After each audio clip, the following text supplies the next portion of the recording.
உதயநிதி வாழ்கன்னு சொல்லி பதவி ஏற்றாங்க. ரொம்ப கேவலமானது.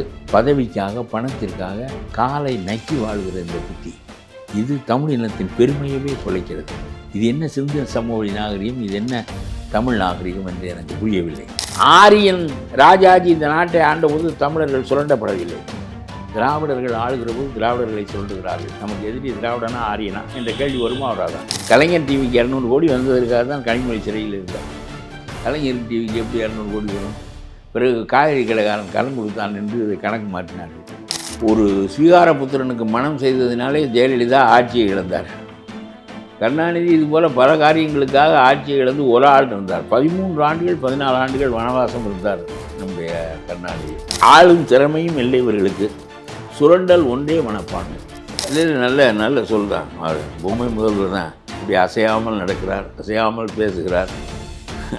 ஆட்சியில் அசைவே இல்லை. சனாதனம் என்பது வேத மதத்தினுடைய ஒரு கூறு. அது பிராமணர்கள் கடைப்பிடிக்கக்கூடிய தர்மம். உனக்கு தைரியம் இருந்தால் இந்து மதம் நம்முடைய மதம் இல்லை என்று சொல். இரட்டை வேடம் போடுறாங்கன்னே சொல்லுங்க. இரட்டை வேடமா? 7 வேடம் போடுவார்கள்.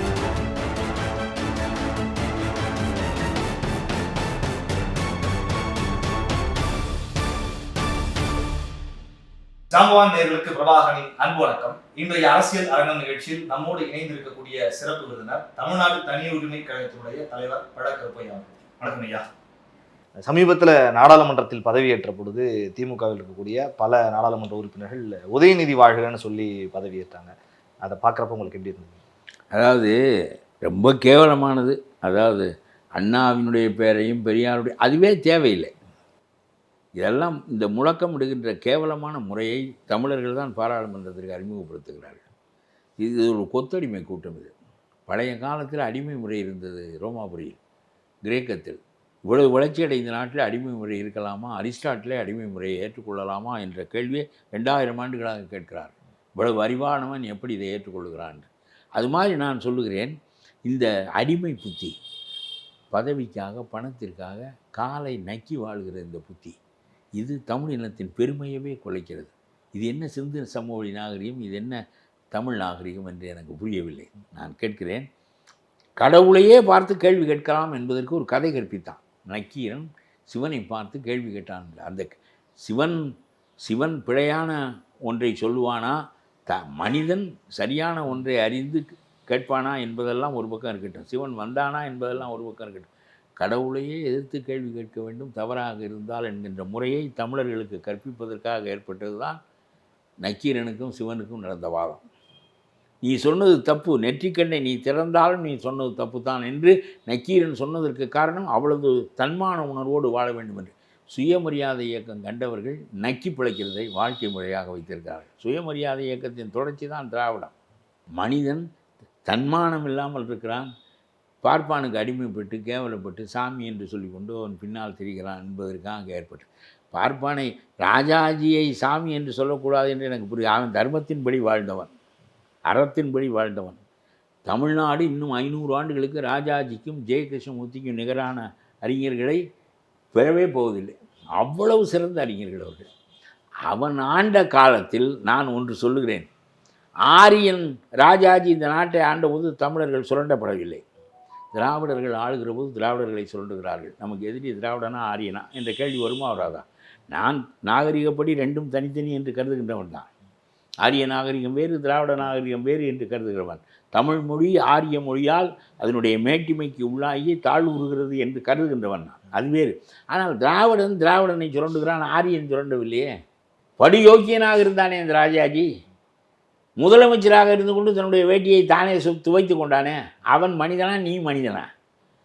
நீ என்ன சுயமரியாதை? சொந்த ஜாதிக்காரனையே சுரண்டுவதும் சொந்த இனத்தையே சுரண்டுவதும் தான் சுயமரியாதையா? போய் அந்த தலைவனை எதற்கு காலை நிற்கிறாய்? உதயநிதி பேரை சொன்னது கூட பரவாயில்லை. ஏவாவிலுக்கு நன்றி சொல்லியிருக்கிறார் ஒருவர், KKSR ராமச்சந்திரனுக்கு நன்றி சொல்லியிருக்கிறார், நேருவுக்கு நன்றி சொல்லியிருக்கிறார். இவர்களெல்லாம் அந்த பாராளுமன்றத்தில் போட்டியிடுகின்ற இடங்களை பெற்றுக் கொடுத்தவர்கள் என்பதினாலே இவர்களுக்கும் சேர்த்து நன்றி சொல்லுகிறான். ஒரு சின்ன எலும்பு துண்டை வீசினால் கவ்வி பறக்க அதை கவ்வுவதற்கு பறக்கின்ற நாய் போன்ற ஒரு மோசமான குணத்தை தமிழ் குலம் அடைந்து கொண்டிருக்கிறது என்பதற்காக நான் வருத்தப்படுகிறேன். சுயமரியாதையோடு நான் என்ன சுயமரியாதை இல்லாமல் என்ன இந்த எம்பி பதவி என்ன இந்திரலோக பதவியா? மக்களுக்கு தொண்டு செய்வதற்கான அது. நீங்கள் எங்கே தொண்டு செய்தீர்கள்? ஆவணராஜாவே 1,70,000 கோடி சுருட்டி கொண்டு வந்து விட்டார். 70 வருஷமாக நாடாண்ட காங்கிரஸை கவிழ்த்து விட்டு வந்து விட்டார். பிறகு அவன் அரியணையே ஏற முடியவில்லை. ஆனால் அந்த அவர்களுக்கு இது புரியாது. They are ignorant of it. அவர்களுக்கு இது புரியாது. மறுபடியும் அதே ராஜா, அதே டிஆர் பாலு, அதே கனிமொழி, இவர்களெல்லாம் சிறையில் இருந்தவர்கள். கலைஞர் டிவிக்கு 200 கோடி வந்ததற்காக தான் கனிமொழி சிறையில் இருந்தார். கலைஞர் டிவிக்கு எப்படி 200 கோடி வரும்? பிறகு காய்கறி கடைக்காரன் கடன் கொடுத்தான் என்று இதை கணக்கு மாற்றினார்கள். எல்லா அசிங்கங்களும் இந்த 50 ஆண்டுகளிலே நம்முடைய நாடாண்டவருடைய வரலாறு மீண்டும் எழுதப்படுமானால் தமிழர்கள் ரொம்ப கேவலமான the dark age of the Tamil history, Dravidian rule நான் சொல்கிறேன். இப்பொழுது அரசியல் சிந்தனையே கிடையாது. என்ன அரசியல் சிந்தனை? சும்மா ஜெய் டெமோக்ரஸி, ஜெய் திருமாவளவன் சொல்லியிருக்கார், ஜெய் டெமோக்ரஸி, ஜெய் கான்ஸ்டிடியூஷன் என்று. அந்த ஜெய்ங்கிற வார்த்தை அவர்களுக்கு புரியும் என்பதற்காக சொல்லியிருப்பார். இல்லாவிட்டால் வாழ்க என்று சொல்லக்கூடியவர் தான் அவர். ஆகவே நான் கேட்கிறேன், என்ன பெரிய கான்ஸ்டிடியூஷன் திருத்தத்திற்கு உட்பட்டது? 370வது பிரிவை, காஷ்மீர் பிரிவை கிழித்தெறிந்து விட்டார்கள். ஒரு கான்ஸ்டிடியூஷன் என்பது மாற்றமே இல்லாதது அல்ல, மாற்றப்படக்கூடிய ஒன்று தான். அடிப்படையாக உள்ளவற்றை மாற்ற முடியாது என்று வைத்திருக்கிறார்கள். அடிப்படையாக உள்ளவற்றில் கொண்டு போய்த்தான் 370வது பிரிவை காஷ்மீர் பாதுகாப்புக்கு சேர்த்தார்கள். அதையே கிழித்தெறிந்து விட்டதை மோடி அரசு. கான்ஸ்டியூஷன் வாழ்க என்றால் கிழித்தெறியப்பட்ட இந்த கான்ஸ்டியூஷனாக கிழித்தெறியப்படுது. இந்திரா காந்தி எமர்ஜென்சி இதெல்லாம் சும்மா இந்த மாதிரி ஒரு தாங்கள் பின்வரும் பழைய காலத்தில் டெமோக்ரஸி என்ன டெமோக்ரஸி என்பது இருப்பதற்குள் பரவாயில்லாத மாற்றம் வரக்கூடிய அமைப்பு என்பதுதான் நம்முடைய சிறப்பு. ஒரே ஒரு சிறப்பு அதுதான். 51 முட்டாள்கள் 49 அறிவாளிகளை ஆளுகிற அமைப்பு ஜனநாயகம் என்று வெளிநாட்டு அறிஞர்கள் சொல்வார்கள். 51 முட்டாள்கள் 49 அறிவாளிகளின் மீது தாக்கம் செலுத்துகின்ற அமைப்பு என்று வெளிநாட்டில் அதை பற்றி சொல்வார்கள். மாற்றம் ஆட்சியில் ஏற்படுத்த முடியும்.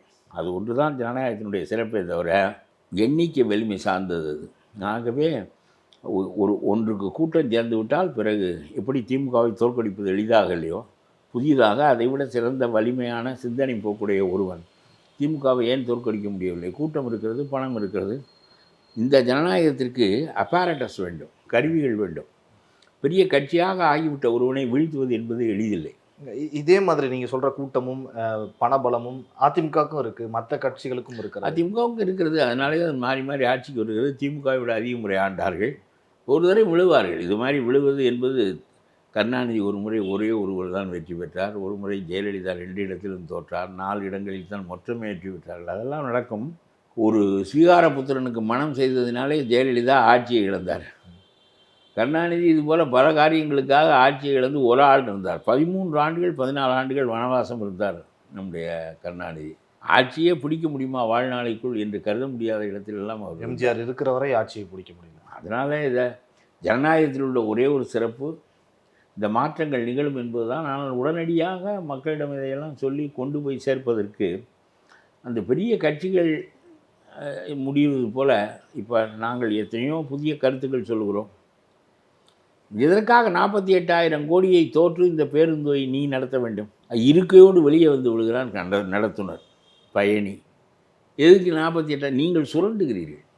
சேசிஸில், பாடி கட்டுவதில், முதிரி பாகங்கள் வாங்குவதில், வண்டியை ஓட்டுவதில், அதற்குரிய ஆட்களை நியமிப்பதில் எல்லாவற்றிலும் உங்களுக்கு காசு வருகிறது. அதனாலே 48,000 கோடி அது மக்களுக்கு நன்மை செய்வதற்காக ஏற்படுகின்ற நட்டம் போல் காட்டிக் கொள்ளுகிறீர்கள். பெண்களுக்கு இலவச பயணம், பள்ளிக்கூடத்து பையன்களுக்கு இலவச பயணம். அது அரசு பேருந்தில் இருந்தால் தானே நாங்கள் ஏன் நடக்காது? தனியார் பேருந்தில் அதுக்குரிய பணத்தை கட்டு. அறிவில்லாமல் நீங்கள் அரசு பள்ளிகளை வைத்துக்கொண்டு தனியார் ஆங்கில பள்ளிக்கூடங்களுக்கு 25% மாணவர்களை தேர்வு செய்து கொள்வதற்கு அவனுக்குள்ள சம்பளம் 50,000 80,000 என்று கட்டுகிறார்கள். உன்னுடைய கல்வி தரமற்ற கல்வி என்பதை நீனே ஒப்புக்கொள்கிறாயே. 25 பேரை தேர்ந்தெடுக்கிறவன் பிறகு அதில் கொஞ்சம் வசதியானவன் காசு கொடுக்கின்றவன் தேர்ந்தெடுக்கப்பட்டு விடுவான். ஏனென்றால் அரசல்லவா சம்பளம் கட்ட போகிறது. இப்படித்தான் எல்லாவற்றையும் செய்வார்கள். பேருந்து எதற்காக 48,000 கோடி நட்டத்தில் நடக்க வேண்டும்? தனியார் பேருந்துகளெல்லாம் 2 பேருந்து வைத்திருக்கிறவன், 3 பேருந்து வைத்திருக்கிறவன், 2 வீடு வைத்திருக்கிறான், 2 வைப்பாட்டி வைத்திருக்கிறான். ஏன் அரசு நட்டப்படுகிறது? நீ பெண்கள் இலவச பயணத்துக்காக செலவு செய்கிறது வெறும் 900 கோடி. அது ஒன்றும் பெரிய ரூபாய் இல்லை. 900 கோடியே கொடுத்து விடு மானியமாக. எலக்ட்ரிசிட்டி போர்டுக்கு கொடுக்குறா இது மாதிரி கொடு. அதில் மொத்தம் 5000 கோடி வந்தால் அது உங்களுடைய அரசு திட்டங்களை சேர்ந்தது. இதற்காக அதை நடத்த தெரியாதவன் நடத்தி கொள்ளை வேறு அடித்து மக்கள் நடுநடுவே இறங்கி நின்று வண்டிகளை தள்ளுவதெல்லாம் அரசு பேருந்துகளைத்தான். ஆகவே இந்த ஆளும் திறமையும் இல்லை இவர்களுக்கு. சுரண்டல் ஒன்றே மனப்பான்மை. அவ்வளவு இல்லை நான் சொல்லுகிறேன், இன்னதுதான் என்றில்லை. இடையூறுக்கு மன்னிக்கும் சார். நீங்க பேசுறப்ப ஆளும் திறமையும் இந்த அரசுக்கு இல்லை அப்படின்னு சொல்றீங்க. இந்த கருத்தை தொடர்ந்து ஒரு பொம்மை முதல்வர் அப்படின்னு எடப்பாடி பழனிசாமி அவர்கள் விமர்சிக்கிறார். இல்லை நல்ல சொல்றான். பொம்மை முதல்வர் தான். இப்படி அசையாமல் நடக்கிறார், அசையாமல் பேசுகிறார். ஆட்சியில் அசைவே இல்லை. அதனால தான் ஒருவேளை உதயநிதி அவர்களை கொண்டு வராங்களோ, ஒரு ஆக்டிவான முதல்வராக இருக்கும். எப்படி பாடுறாங்களோ அப்படின்னு இவருக்கு இல்லாத திறமை என்ன புதிதாக அவருக்கு வந்து விட்டது. எல்லாம் சனாதனம் என்று சொன்னதற்காக 1 லட்சம் ரூபாய் ஜாமீனில் கட்டி கட்ட முடியாது. நான் சொன்னது என்னுடைய கருத்து. மக்களுக்காக சொல்ல முடியுமா? ஒன்றால் பழைய காலத்தில் போராடுகிறார்கள், போய் ஜாமீன் கட்டி பிணையிலே வருகின்ற பழக்கம் கிடையாது. ஒரு கருத்துக்காக பெரியாரும் அண்ணா ஏன் சிறைக்கு போனார்? அவர்களும் இதுபோல் வெளியே வந்து வழக்காடி கொண்டு வந்திருக்கலாம். போனால் நீ போகிறாய், பெங்களூருக்கு போகிறாய், 1 லட்ச ரூபாய் பிணையிலே போ என்று சொல்லுகிறான். 1 லட்ச ரூபாய் பிணையிலே போய்விட்டு வந்து பிறகு சனாதனம் என்ற கருத்தை பேசுவதே இல்லை.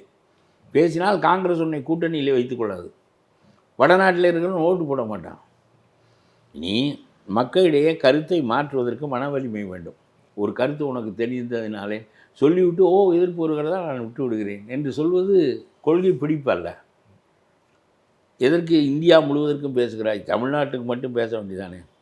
அது சனாதனம் என்பது வேத மதத்தினுடைய ஒரு கூறு. அது பிராமணர்கள் கடைப்பிடிக்கக்கூடிய தர்மம். உனக்கு தைரியம் இருந்தால் இந்து மதம் நம்முடைய மதம் இல்லை என்று சொல்.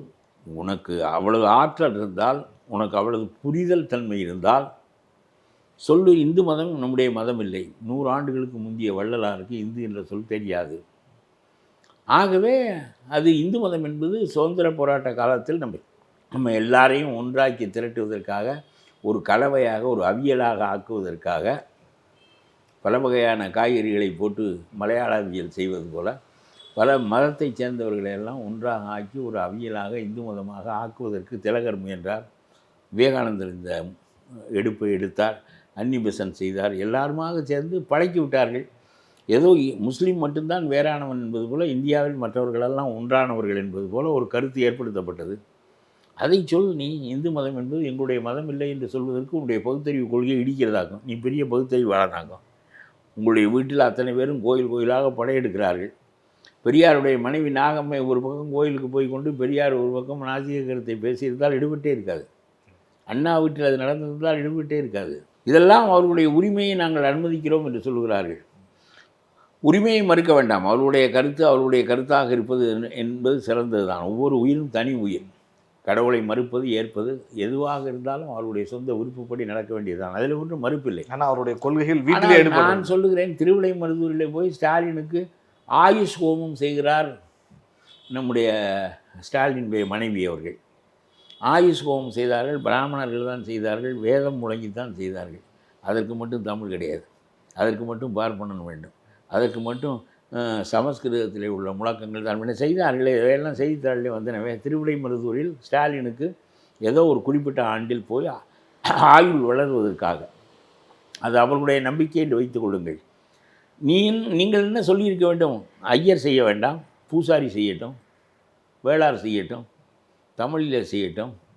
நான் அதை நம்பவில்லை. ஆனால் மன நிறைவுக்காக செய்யட்டும் என்று சொல்லுகிற கோட்பாடெல்லாம் உங்களுக்கு கிடையாது. ஒன்றும் கிடையாது. உங்களுக்கு பணம் அடிப்பது ஒன்று தான் கொள்கை. நான் சொல்லுவேன்.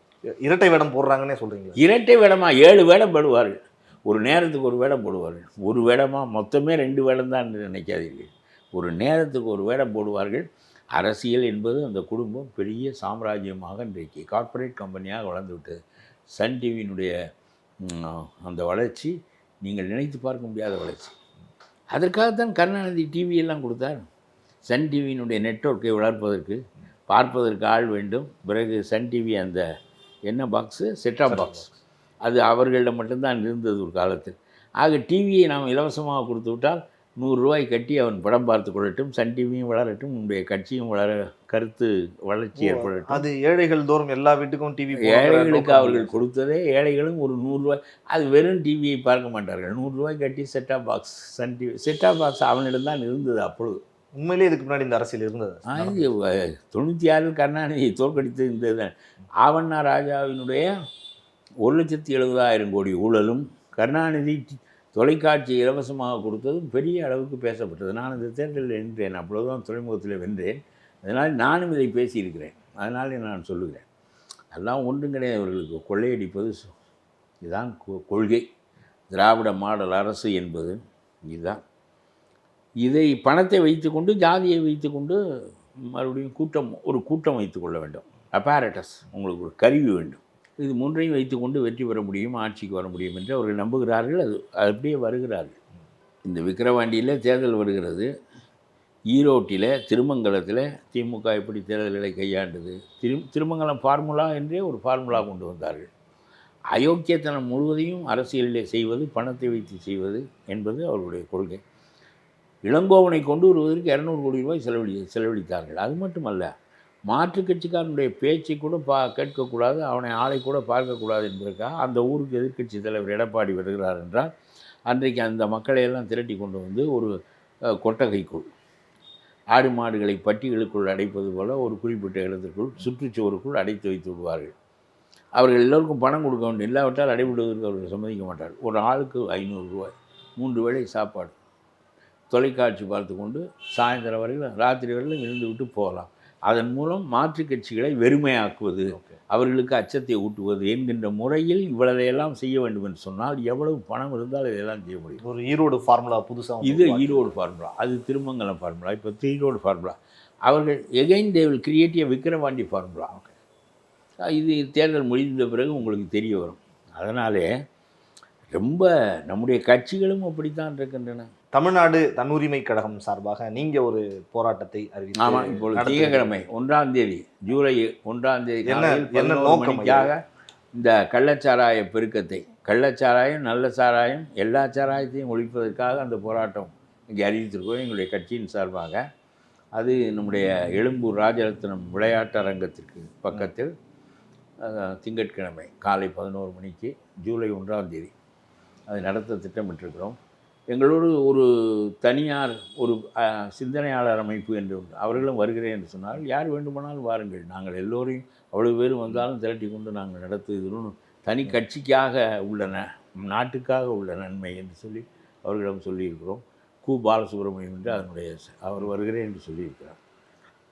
இந்த சிந்தனையாளர்கள் சில பேரை அழைத்து கொண்டு வருவார், எங்களுடைய கட்சிக்காரர்கள் வருவார்கள். இந்த போராட்டத்தை நடத்துகிறோம். நல்ல சாராயம், நல்ல கள்ளச்சாராயத்தை ஒழிப்பதற்காக நல்ல சாராயம் கொண்டு வருகிறேன் என்றார் கருணாநிதி 71.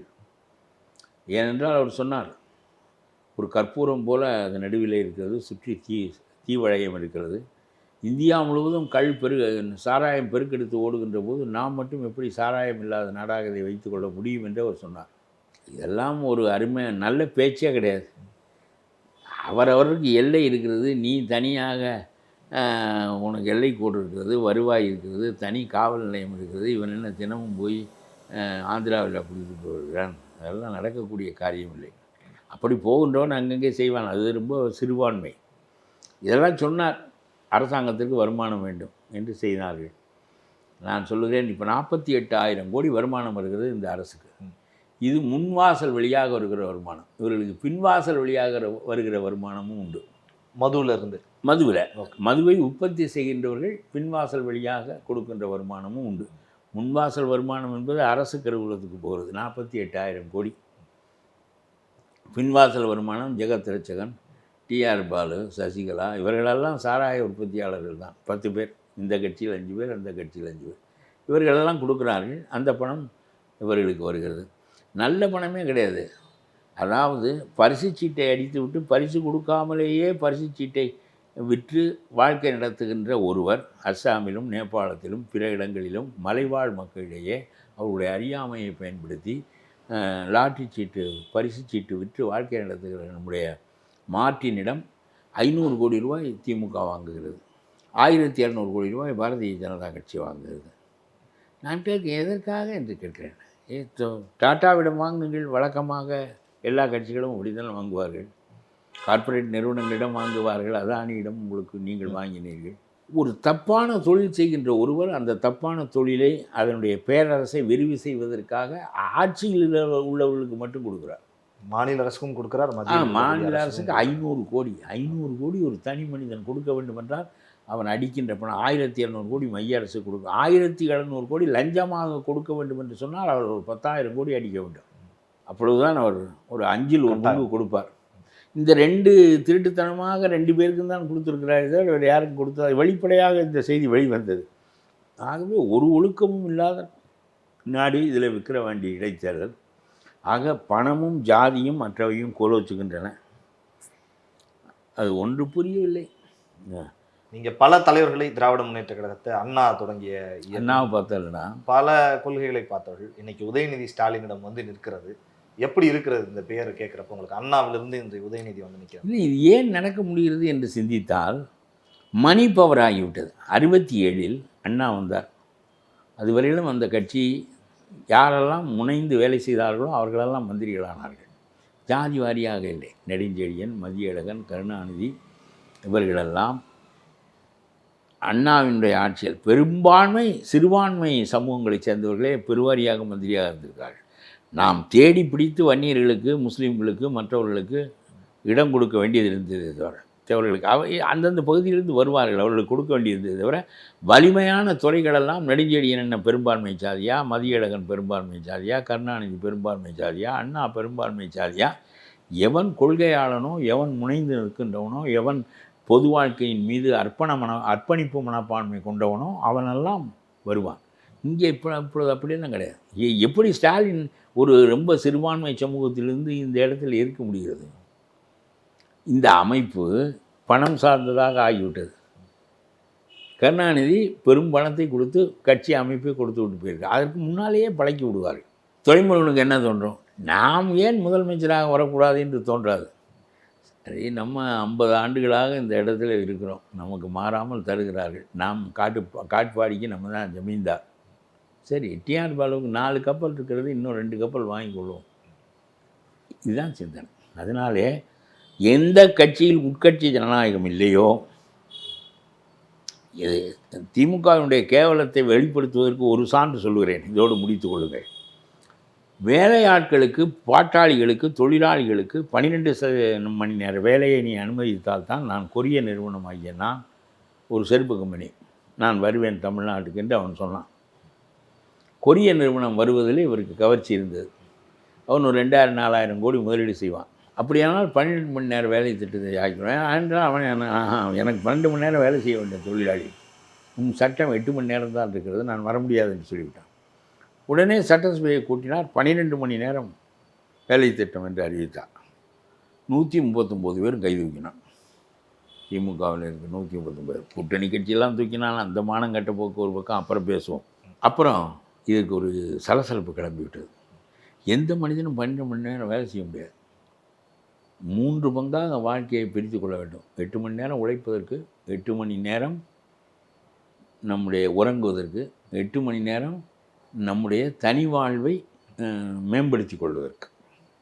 நீங்கள் நாட்டியம் பார்க்கலாம், பாட்டு கேட்கலாம், அப்புறம் அறிவான பேச்சுக்களை கேட்கலாம், அறிவான நூல்களை படிக்கலாம். கழிப்புக்காகவே 8 மணி நேரத்தையும் செலவழிப்பதனாலே தான் நம்முடைய நாட்டில் பெருவாரியான பேர் அறிவுடையவர்களாக இல்லை. என்டர்டெயின்மெண்ட், சினிமா பார்ப்பார்கள், அப்புறம் மறுபடியும் பாட்டு கச்சேரிக்கு போவார்கள், அப்புறம் கிரிக்கெட் பார்ப்பார்கள். அதை கொஞ்ச நேரம் பாரு, ஒரு 2 மணி நேரம் 3 மணி நேரம் கிரிக்கெட் பாரு, இல்லை 2 மணி நேரம் 3 மணி நேரம் சினிமா பாரு. 8 மணி நேரத்தையும் நீங்கள் கழிப்புக்காக பயன்படுத்தினால் அது வளர்ச்சி இருக்காது. நம்மை பற்றி சிந்திப்பதற்கும் போகின்ற தடம் சரியா என்று யோசிப்பதற்குமெல்லாம் நேரம் வேண்டும். சரி, 24 மணி நேரத்தில் 12 மணி நேரம் வேலை செய்ய வேண்டும் என்று சொன்னது 139 பேர் திமுகவில் கைது வைக்கிறான். இதற்கு ஒரு சிறு சலசலப்பு எதிர்ப்பு ஏற்பட்டது. உடனே அவர் என்ன செய்தார்? ஆகா, தவறாக போய்விடும் போல் இருக்கிறது என்று பயந்து அந்த சட்டத்தை நீக்கினார். ஒரு 2 மாதம் கழித்து அதற்கு 139 பேர் கைது வைக்கிறார். இது என்ன கட்சி இது? தங்கந்தென்னரசு சட்டமன்றத்தில் பேசுகிறார். நம்முடைய வேலை நேரத்தில் ஒரு நெகிழ்ச்சி போக்கு, அவர் சொன்னதில் அந்த சரியான சொல் நான் நினைவு வைத்து சொல்லுகிறேன். நெகிழ்ச்சி போக்கு, ஃப்ளெக்சிபிலிட்டி வேண்டும் என்று கொரிய நிறுவனம் சொல்லுகிறது. ஆகவே நாம் இந்த சட்டத்தை கொஞ்சம் மாற்றி அமைத்திருக்கிறோம். நீ கொஞ்சம் மாற்றி அமைக்கிறாய், உனக்கு அது நிகழ்ச்சி போக்கு. தொழிலாளியுடைய கழுத்து முறியும். 8 மணி நேரம் வேலை பார்ப்பதற்கே முடியாது, 12 மணி நேரம் வேலை பார்க்க வேண்டும். அதே சம்பளம் தான் கொடுப்பான். 12 மணி நேரம் வேலையே பார்க்க முடியாது. இந்த 4 மணி நேரத்துக்கு நீ என்ன சம்பளம் கொடுத்தாலும் வேலை பார்க்க முடியாது. இதற்கு அந்த கட்சி 119 பேர் ஆம் என்று சொன்னபோதும், சட்டம் வரட்டும் என்று சொன்னபோதும் கை தூக்கியது, வேண்டாம் என்று சொன்னபோதும் கை தூக்கியது. எது சொன்னாலும் சரி. நமக்கு கல்வாரி ராயன் மலையிலே கள்ளச்சாராயம் காய்ச்சுவதில் பங்கு வருகிறதா என்பதுதான் கேள்வியே தவிர வேறு எதுவும் கேள்வி இல்லை. திமுக மிகச்சிறப்பாக வகுத்திருக்கிறது. அதாவது இப்பொழுது சின்ன ரோடுகள்லாம் போட போகிறார்கள். இனிமேல் பஞ்சாயத்து தலைவர்களுக்கு கீழ்மட்டத்தில் உள்ள கிராம செயலாளர்களுக்கெல்லாம் கான்ட்ராக்ட் கிடைக்கும், வருமானம் வரும். பகுக்கப்படுகிறது. அந்த கட்சியில் உள்ளவன் எல்லோரும் வாய்ப்புடியாக உள்ள அந்த தலைமை மட்டத்திற்கு வந்து விட்டவன் அவ்வளவு பேருக்கும் வருமானம் வருகிறது. மந்திரி அடிக்கிற கொள்ளைக்கு கணக்கே கிடையாது. முதலமைச்சர் வீட்டுக்கு பங்கு கொடுக்குறார்கள். அதற்கு பிறகு இப்படியே படிப்படியாக மாநகராட்சியில் கேள்வியே கிடையாது. எந்த கான்ட்ராக்ட் விட்டாலும் ஐயோ, கவுன்சிலராக இருப்பது என்பது பெரிய நிறுவனம் நடத்துவதற்கு சமமானது. இதுதான் எல்லா இடத்துலையும் பஞ்சாயத்து தலைவர் வரையிலும். சின்ன கிராமங்களுக்கு பெரிய தொழிற்சாலைகள் வருகின்றன. அந்த பஞ்சாயத்து தலைவராக இருக்கிறவனுக்கு 5 கோடி 10 கோடியெல்லாம் லஞ்சம் கிடைக்கிறது. ஏனென்றால் இது சப்பர்பன் தானே, இது பக்கத்தில் உள்ள கிராமங்கள். அவை அப்படியே சென்னையில் விழுங்கப்பட்டு விடும். மயிலாப்பூர் ஒரு காலத்தில் தனியாக இருந்து விழுங்கப்பட்டது போல் விழுங்கப்பட்டு விடும். ஆகவே எல்லாவற்றுக்கும் வருமானம் இருக்கிறது, எல்லாருக்கும். அதனால்தான் கட்சியில் இருப்பதற்கு விரும்புகிறான் அவன். அந்த 2 கட்சியிலும் அவர்கள் இருப்பதற்கு விரும்புவதற்கு காரணம், எல்லாருக்கும் கார்ப்பரேட் நிறுவனத்தில் பெரிய எம்டியாக இருக்கிறவன் பெரிதாக அடித்து விடுவான். ஆனால் உங்களுக்கு டிவிடெண்ட் வருகிறது இல்லை, அப்புறம் என்ன அதில்? அந்த மாதிரி ஒரு கார்ப்பரேட் நிறுவனம் மாதிரி தான் இன்றைக்கி டிவிடெண்ட் வருகிறது கீழ்மட்டம் வரையிலும்.